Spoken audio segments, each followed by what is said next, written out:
இந்த 4 வருடங்களுக்குள்ள நீங்க படித்த படிப்பு 4 வருடம் பழையதாக போயிருக்கும். நீங்க வந்த வருஷம் சிலபஸ் மாத்தி இருந்தா, நீங்க வரதுக்கு 4 வருஷம் முன்னாலேயே அண்ணா யூனிவர்சிட்டி சிலபஸ் மாத்தியாச்சு அப்படின்னு சொன்னா 8 வருஷம் பழையதாக இருக்கும். ஒரு சாதாரணமா 1 கிலோ ரவை வாங்கி ஷெல்ஃப்ல வச்சாலே 1 மாசத்துக்கு அப்புறம் அதுல பூச்சி வந்துருது அப்படின்னா, ஊரேமாந்த சமயமா ஒரு டிகிரியை வாங்கிட்டு எத்தனை நாளைக்கு நாட்டை ஏமாத்த முடியும்? என்னைக்காவது யோசிச்சு பார்த்திருக்கீங்களா? How updated you are என்னைக்காவது யோசிச்சு பார்த்திருக்கீங்களா? அடுத்த வருஷமோ இந்த வருஷமோ கம்பெனி உங்களை செலக்ட் பண்றதுக்காக வரவங்க 4 வருஷமா நீங்க படிச்சதை வச்சு உங்களுக்கு வேலை கொடுக்க போறது இல்ல. இந்த 4 வருஷமா படிச்ச படிப்பை ஒரு போல் வால்டர் தாண்டறதுக்கு, உயர தாண்டறதுக்கு ஒரு குச்சியை எப்படி பயன்படுத்துவாரோ அந்த மாதிரி இந்த 4 வருடமும் பொறியியல் வல்லுநராக ஆகணும்னா how am I to approach engineering மட்டும்தான் இங்க நீங்க படிச்சிருக்கீங்க. தப்பா என்ன புரிஞ்சுக்கிறோம்? என்ஜினியரிங் புக்ஸ் இங்க படிச்சதான் நினைக்கிறோம். லிட்ரேச்சருக்குள்ள ஒரு ஸ்டூடெண்ட் வந்தாங்கன்னா அவங்க லிட்ரேச்சர் இல்ல படிக்கிறாங்க, லிட்ரேச்சரை எப்படி அணுகணும்னு படிக்கிறாங்க. How to approach literature, how to approach engineering, how to approach medicine, அதத்தான் படிக்கிறீங்க. படிக்கிறதுக்கான மார்க்கத்தை படிச்சுட்டு போனீங்கன்னா அது பழையதாகாது. புத்தகங்களை மட்டும் படிச்சுட்டு இந்த அட்டையில இருந்து அந்த அட்டை வரைக்கும் மிக்சியில போட்டு கரைச்சு குடிச்சிட்டு வெளியில போனீங்கன்னு வைங்க, வெளியில போறதுக்குள்ளேயே அது பழையதா போயிடும். வந்திருக்கக்கூடிய ஹெச்ஆரும் டெக்னிக்கல் ஹெட்டும் உங்களை 4 வருடம் படித்த படிப்பு இல்லப்பா சோதிக்க போறாங்க. இந்த 4 வருடம் படித்த படிப்பை போல் வால்ட்காரை எப்படி அந்த குச்சியை பயன்படுத்தி மேல தாண்டாரோ அந்த மாதிரி, அந்த குச்சி இல்லைன்னா அவரால் உயரம் தாண்ட முடியாது. அந்த குச்சியை தூக்கிக்கிட்டும் உயரம் தாண்ட முடியாது. அந்த குச்சியை தூக்கிட்ட போக சொல்லுங்க, உயரம் தாண்ட முடியாது. இந்த டிகிரி இல்லாம உங்களால தாண்டி மேலவும் போக முடியாது. இந்த டிகிரியை மட்டுமே வச்சுக்கிட்டு இருந்தாலும் போக முடியாது. அப்போ அகலமா படிச்சே ஆகணும், வேற வழி கிடையாது. அந்தந்த தேதிக்குரிய ரெலவன்ஸ் இது உங்க தலைக்குள்ள போகுதான்னு பார். இது வேணும். ஆசிரியர்கள் கிட்ட நீங்க எழுந்திருச்சு கேள்வி கேட்கணும்னு சொல்லக்கூடியது இது மட்டும்தான். How updated you are and how outdated your syllabus is. மிகப்பெரிய சேலஞ்ச் இது, மிக மிக பெரிய சேலஞ்ச். ஆனா இதை நம்மளால தாண்ட முடியும். என்ன எதிர்பார்க்கிறோம்? என்னுடைய இந்த கேள்விகளுக்கு எல்லாம் உங்ககிட்ட பதில் இல்லாட்டாலும் பரவாயில்ல, பதில் தேடக்கூடிய பக்கம் இருக்கான்னு பாரு. உங்களுக்கு முதல்ல டெக்னிக்கல் ஹெட் வரும்பொழுது பார்க்கக்கூடியது என்ன தெரியுமா? டொமைன் நாலேஜ் இருக்கா? நான் இமயமலையில ஏறணும்னு முடிவு பண்ணிட்டேன். இமயமலை உச்சிக்கு போகும்போது கண்டிப்பாக அங்க ஆக்சிஜன் இருக்க போறதில்ல. ஒன்னா என்னுடைய லங்ஸ் உறுதியா இருக்கணும். தினம் தினம் தினம் தினம் தினம் தினம் மலையேறி மலையேறி மலையேறி எப்படி மலை ஏறுறதுன்னு பயிற்சி பெற்று சாதாரணமா பக்கத்தில் இருக்கக்கூடிய குன்று இல்ல, இமயமலை ஏறும்போது what amount of pressure my lungs will be புட்டுன்னு எனக்கு தெரியணும். அது எவ்வளவு விரிவாகணும்னு தெரியணும். இருக்கக்கூடிய கொஞ்ச நெஞ்ச ஆக்சிஜன் எல்லாம் தாங்க முடியுமான்னு தெரியணும். அது முடியாட்டா முதுகுல மறக்காம ஒரு ஆக்சிஜன் சிலிண்டர் தூக்கிட்டு போற அளவுக்கு தோலுக்கு வலிமை வேணும்.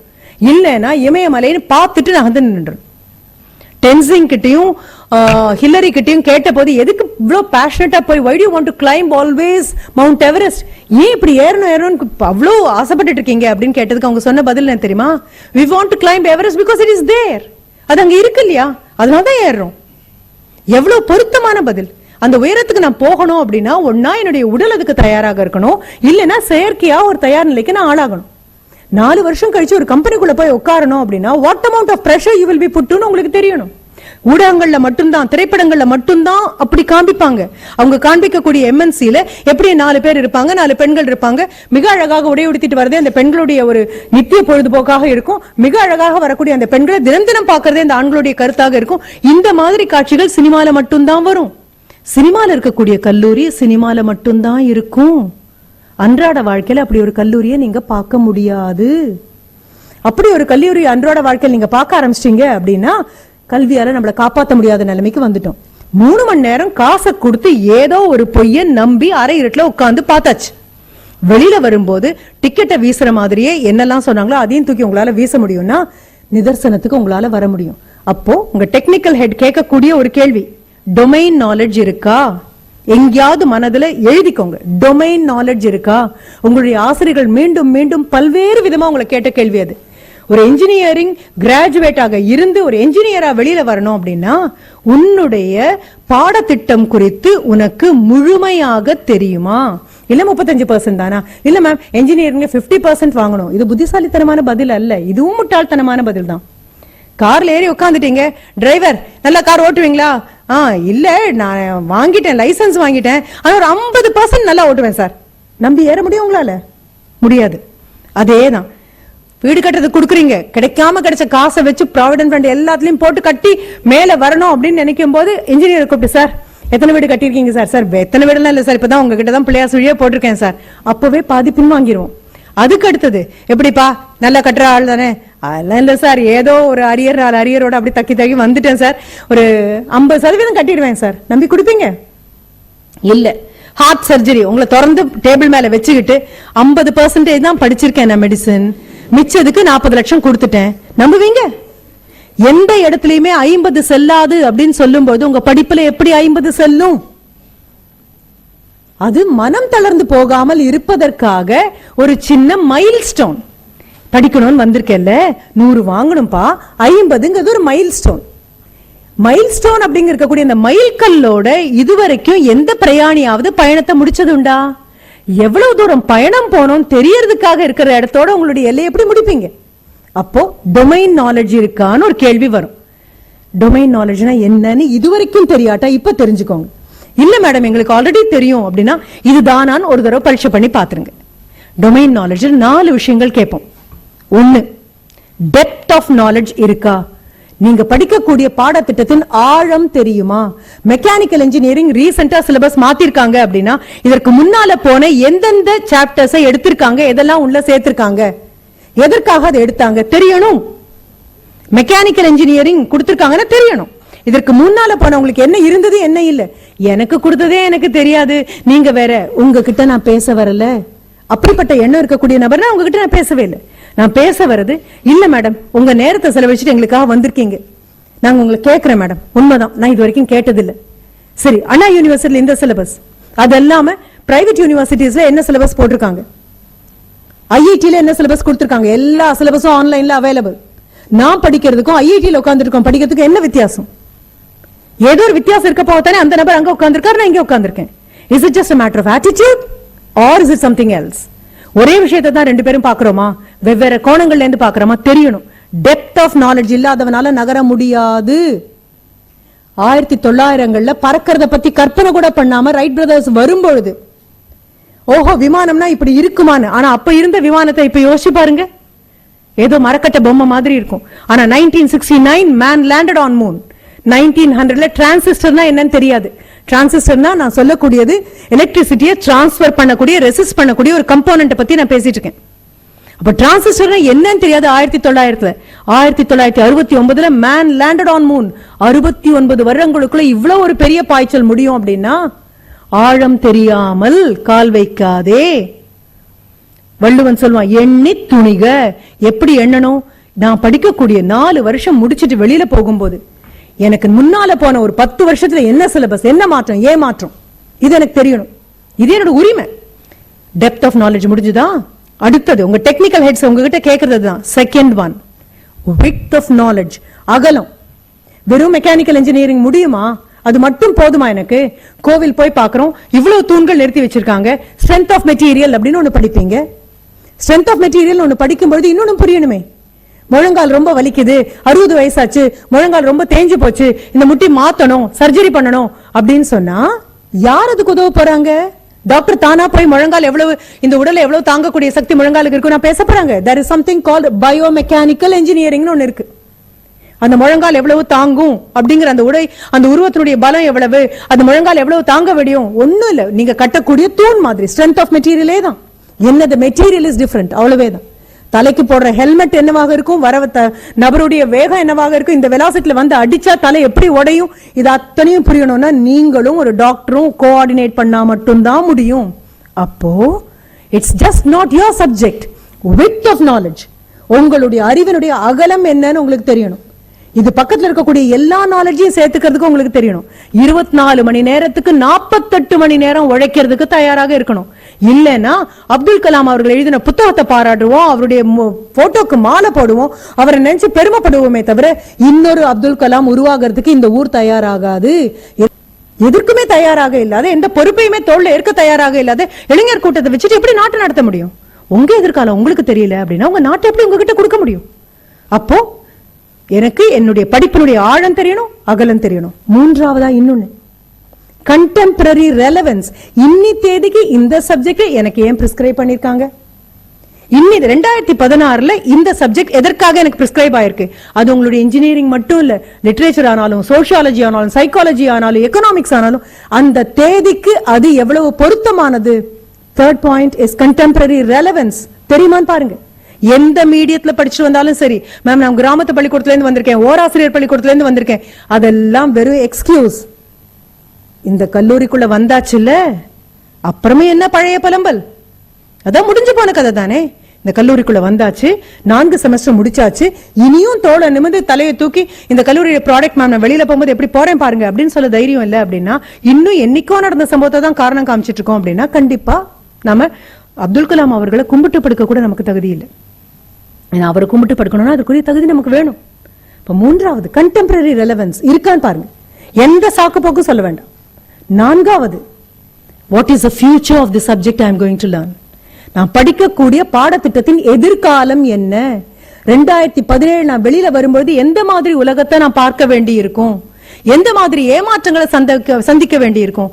ஒவ்வொரு நாளும் ஒரு புடவைக்கு பிளீட் எடுத்து ஒரு சேஃப்டி பின்னை குத்தும் போதெல்லாம் நான் நினைப்பேன், சேஃப்டி பின்னுடைய ஷேப்பை கண்டு பிடிக்கணும் அப்படின்னு சொன்னா யார் கண்டுபிடிச்சாங்கன்னு இன்னும் தெரியாது. ஆனா கண்டுபிடித்த நபரை ஒவ்வொரு நாளும் நான் நன்றி சொல்வேன். அந்த ஒரு ஷேப் கரெக்டா வரணும்னா எத்தனையோ எவல்யூஷன் வந்தாச்சு. ஆனா இன்னும் சேஃப்டி பென் பிளாஸ்டிக்ல பண்ணலாம், மெட்டல்ல பண்ணலாம், எதுல வேணாலும் பண்ணலாம். அந்த ஷேப்பை மாத்தினா அது பண்ண வேண்டிய வேலையை அது பண்ணாது. எப்படி மனிதனுக்கு ஒரு தலையும் 2 கையும் 2 காலும் கொடுத்து ஆண்டவன் இதுதான் உருவம் முடிவெடுத்துட்டானோ, அந்த மாதிரி ஒரு safety pin has reach it's evolutionary peak. இதுக்கு மேல அது இன்னொன்னு கண்டுபிடிக்க முடியாது. எத்தனை முயற்சி அதுக்கு பின்னால போயிருக்கும். யார் சொன்னாங்க கண்டுபிடிப்புல சின்னது பெருசுன்னு? எங்க இருக்கு பயன்? ஆக டொமைன் நாலேஜ் தரவு ஆயிட்டோம். Depth of knowledge, width of knowledge, contemporary relevance of knowledge and future. இது நானே நகர்த்தி வச்சிட்டீங்களா? ஹெச்ஆர் வந்து உட்காருவார். என்னவாக இருக்கும் தெரியுமா? Communicative skills. மேம் அங்கதான் மேம் எனக்கு பிரச்சனை, எனக்கு இங்கிலீஷே வராது. சரி தமிழ்ல 10 வரி ஒழுங்கா சொல்லு. இல்லையே, சொல்லுமா. எத்தனை நாளைக்குடா கண்ணு பார்த்து பொய் சொல்லி நம்மள நாமளே தடவி கொடுத்து தட்டி கொடுத்து நம்மளுடைய செயல் இழந்த தன்மைய, இது எல்லாருக்கும் இருக்குது. எனக்கும் பேச வராது, என் நண்பனுக்கும் வராது, அவனுக்கும் வராது, அவனுக்கும் வராது, அதனால எங்களுக்கு பிரச்சனையே இல்லை. என்னுடைய மாணவர்கள் கிட்ட நான் சொல்றது தான், மேடையில வந்து பேசும்பொழுது பாதி பேருக்கு புரியாத ஒரு விஷயம் என்ன தெரியுமா? the temperature here is different from the temperature there. இங்க இருக்கக்கூடிய சூடு வேற, அங்க இருக்கக்கூடிய சூடு வேற. அங்க உட்காரும் போது இதெல்லாம் ஒண்ணும் இல்லை, இதை விட நல்லா நானும் பேசுவேன் அப்படின்னு நினைப்போம். வந்து நிற்கும் போது தான் நாக்கும் பல்லும் ஒட்டிக்கிட்டு காத்து தான் வருதுன்னு சொல்லுவோம். சச்சின் அடிக்கும்போது இது என்னையாது நாம் இங்கிருந்து கையில ரிமோட்டை வச்சுட்டு பண்றதுக்கு ஒரு விதமான தைரியமும் வேணாம். அங்க போய் நின்னு அத்தனை ஜோடி கண்களும் அந்த ஒத்த பால்ல எடுக்க போற எத்தனை ரன்ல தான் இந்தியாவுடைய தலைவிதி எழுதியிருக்கு அப்படின்னா இரும்பால செஞ்ச தோளும் துவண்டு போகும். அப்ப அந்த சூழல் நிக்கணும்னா கம்யூனிகேட்டிவ் ஸ்கில்ஸ் வேணும். ஆங்கிலம் எனக்கு பிடிக்காது, ஆங்கிலத்துக்கும் என்ன பிடிக்காது அப்படின்னு சந்தோஷமா சொல்லிட்டு நகர்றதெல்லாம் விடுங்க. வீட்டுல ஒரு கதவுன்னு ஒண்ணு வைக்கிறோம் ஒரு அறைக்கு, அது உங்களுடைய தாய்மொழி. ஆனா ஒரு கதவு மட்டும் போதாது, 10 ஜன்னல்களும் சேர்த்து வைப்போம். அதான் ஒரு கதவு இருக்கே, எதுக்கு ஜன்னல் அப்படின்னு நினைக்க மாட்டோம். ஜன்னல் வேணும். எப்பவுமே கதவு திறந்து வைக்க மாட்டோம். கதவு சாத்தப்படுற நேரத்துல எல்லாம் கூட ஜன்னல்களை திறந்து விடுங்கன்னு சொல்லுவோம். உலகத்தை பார்க்கறதுக்கான ஜன்னல்களை ஆங்கிலமும் ஒன்று. ஆங்கிலத்தோட நிறுத்தக்கூடாது. என்னுடைய குழந்தைங்க கிட்ட நான் மறுபடியும் மாணவர்கிட்ட சொல்றது, it's just not English. French முடியுமா பிரெஞ்சு படி, ஜாப்பனீஸ் முடியுமா ஜாப்பனீஸ் படி, ஜெர்மன் முடியுமா ஜெர்மன் படி, ஹிந்தி வேணுமா ஹிந்தி படி. இன்னும் ஒரு மொழி அப்படின்னா இன்னும் ஒரு தலை, இன்னும் 2 கை, இன்னும் 10 பேரோட பேசலாம். தமிழ் மிக உயர்ந்த மொழி அப்படின்னு ஆங்கிலேயன் கிட்ட சொல்லணும்னா கூட ஆங்கிலத்துல தானே சொல்லி ஆகணும். எந்த விதத்திலையும் தளர்ந்து போகாம எஸ் மேம் படிக்கிறேன், முதல்ல கொஞ்சம் தப்பா இருக்கும், அது என் தாய்மொழி இல்ல, ஆனாலும் தாய்மொழியே வசப்பட்ட அந்நிய மொழி என்ன மேம், இங்கிலீஷ்காரனே வரட்டியாச்சு, இங்கிலீஷ் என்ன பெரிய விஷயமா? சேலஞ்சா எடுத்துட்டு you have to communicate. Communicative skills இருக்கான்னு பாப்பாங்க. நீ புத்திசாலி ஒத்துக்கிறேன், ஆனா வரக்கூடிய கம்பெனி கிட்ட நீ நிரூபிக்கணுமே.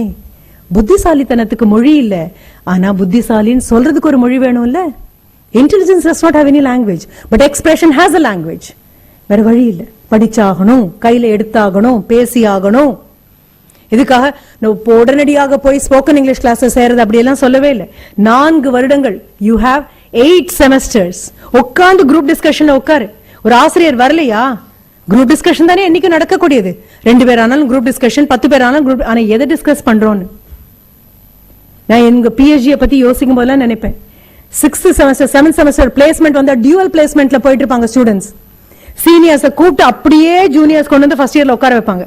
சீனியர்ஸ் கிட்ட வந்து பிளேஸ்மெண்ட்ல என்னெல்லாம் கேள்வி கேட்டாங்க, அண்ணா எப்படி எல்லாம் பண்ணாங்கக்கா, அக்கா என்னெல்லாம் சொன்னாங்கக்கா, எப்படிக்கா குரூப் டிஸ்கஷன், அவ்வளவே தான். ஒரு ஆசிரியர் வரலையா, அடுத்த நிமிஷம் 10 சேரா வட்டமா போடு, குரூப் டிஸ்கஷன். எதுக்காக குரூப் டிஸ்கஷன்? ஒரு கிரகப்பிரவேசம் பண்ண போறீங்க அப்படின்னா குரூப் டிஸ்கஷன் வீட்ல நடக்கும். அக்காவுக்கோ அண்ணாவுக்கோ கல்யாணம்னா குரூப் டிஸ்கஷன் வீட்ல நடக்கும். நீங்க ஒரு இண்டஸ்ட்ரியல் விசிட் போக போறீங்கன்னா கிளாஸ்ல குரூப் டிஸ்கஷன் நடக்கும். 10 பேர் ஒன்னாக அவங்க சிந்தனையை சொல்லும் பொழுது பிரச்சனைக்கு தீர்வு வரும். கம்பெனி என்ன கேக்குது? பிரச்சனையை தீர்க்கக்கூடிய கல்வி உங்களுக்கு இருக்கான்னு கேக்குது. அப்போ பிரச்சனையை தீர்க்க படிக்கணும். குரூப் டிஸ்கஷன் உட்காருங்க. முதல்ல தமிழ்ல ஒரு பிரச்சனையை அணுக பாருங்க. தர்க்க ரீதியாக சிரிக்காம, கிண்டல் பண்ணாம, கேலி பண்ணாம, பஞ்ச் டயலாக் விடாம நிதானம். ஒருத்தர் பேசி முடிச்சு இன்னொருத்தர் பேசி முடிச்சு ஒருத்தர் பேச பாதியில குறுக்க வந்துட்டோமா, ஐ எம் சாரி அப்படின்னு விலகுறது. ஒருத்தர் சொல்றத காது கொடுத்து கேட்கக்கூடிய பக்குவம். வகுப்பறையில அடுத்தவங்க சொல்றத காது கொடுத்து கேட்கக்கூடிய பக்குவம் வரலன்னா நம்மளுடைய பார்லிமெண்ட்லயும் அசம்பிளிலையும் யார் பேசுறதையும் யாரும் கேட்காம வெளிநடப்பு செய்யறதுக்கான பயிற்சி அத்தனையும் வகுப்பறையில தான் நமக்கு கிடைக்குது. வகுப்பறையில ஆசிரியர் சொல்றதை கேட்க நமக்கு பொறுமை கிடையாது. வகுப்பறையில ஒரு சீனியர் ஸ்டூடெண்ட் வந்து சொல்றதை கேட்க நமக்கு பொறுமை கிடையாது. நம்ம சுயநலத்தினால தானே நம்ம அவங்க சொல்றதை கேட்கிறோம். அவங்க மாதிரி பார்க்க நம்மளால முடியல.